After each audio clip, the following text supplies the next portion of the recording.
Welcome to Not Milk Never Milk. Subscribe if you're lactose intolerant. You begin by ensuring your iPhone Parity app is signed in and up to date. Once done, open the iPhone Watch app to install Parity on the watch.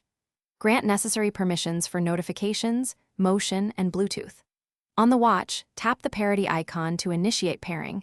You will see a pairing code or prompt. This step creates the secure link between devices, so make sure both devices stay close and unlocked while the initial handshake completes.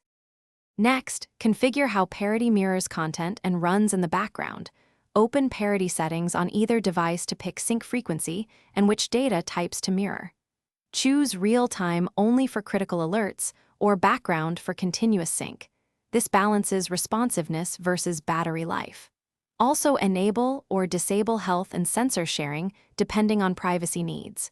Once your selections are set, trigger a manual sync to confirm the configuration. To complete setup, verify the last sync time and open a few mirrored items on the watch to confirm fidelity.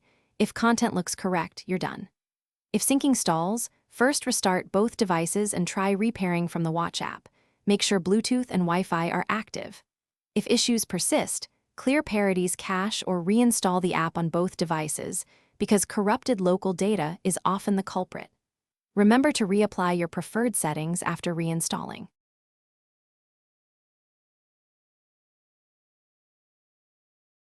Thanks for watching. If this was helpful, leave a like and consider subscribing. See you next time.